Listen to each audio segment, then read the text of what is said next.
everyone, good morning, good afternoon, good evening, whatever it is, wherever you are. Welcome back to Immigration Dream University. I'm your lawyer, Tadisha Rowe. I practice immigration law here in the United States. I do practice nationally, and if you're looking to immigrate to the United States, I can possibly help you with that as well. So on today's topic, we are going to be speaking about U visas, which is an alternative way for you to get legal status here in the United States.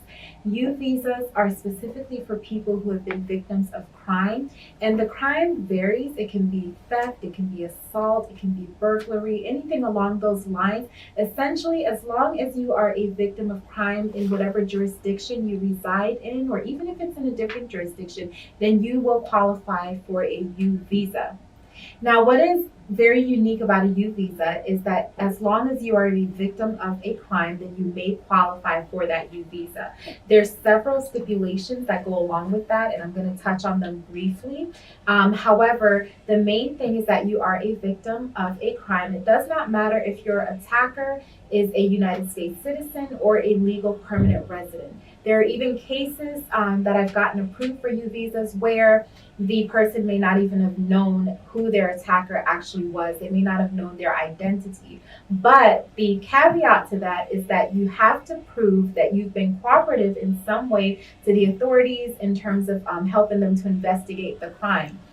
So it may seem very simple that you just have to be a victim of a crime and then you go on to file for a U visa. And in some cases, it can be just that simple, but there is a very important step that needs to be taken. And this is the first thing that your lawyer should do, is to try to secure the supplement B.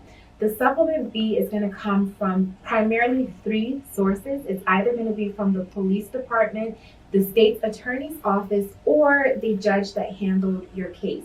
And essentially what that supplement does is it attests to the fact that yes, you are a victim of a crime, but not only that, but that you were helpful to them in some way in terms of them investigating and trying to prosecute the crime itself. So the thought process behind that is that you are being helpful to the American community. You're helping to make it safer by cooperating to keep crime off the streets or to get a criminal behind bars. So in exchange for that, the government is now giving you a benefit in return, which in your case is your green card.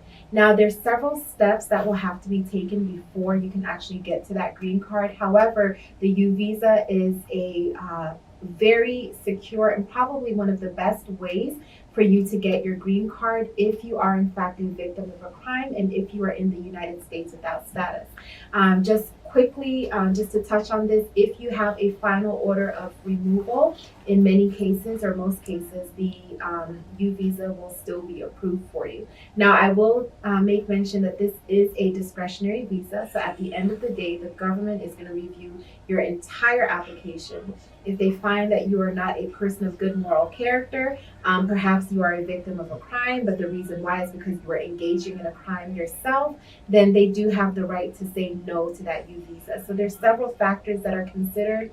Again, it is one of the best ways for you to get into legal status if you are currently here illegally. Of course, we don't wish that you are a victim of a crime, but if you are, then you do have other recourses available to you.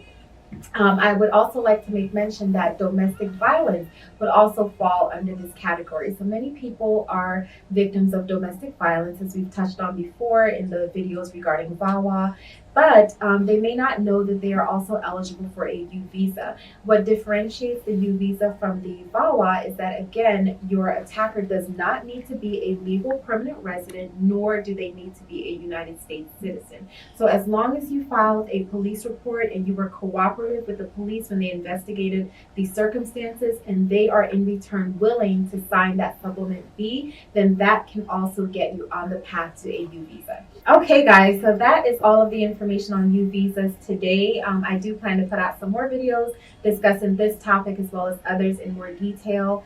There are many components that go into filing your application, and I will be discussing that as well in videos to come. Thank you guys so much for supporting my videos for the month of February. I actually posted my first video ever in the beginning of February, and I posted 4 for the entire month, and I'm so happy with the number of views. Thank you guys so much for supporting. I really appreciate your support and just the consistency of you guys checking in to see what's going on with immigration.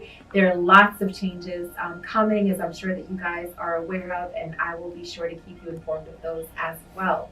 So remember that se habla español muy bien. So if you do have a question and maybe your English is not your native language or your primary language, do not be afraid to call. We do have staff here that speak Spanish who are willing to assist you as well.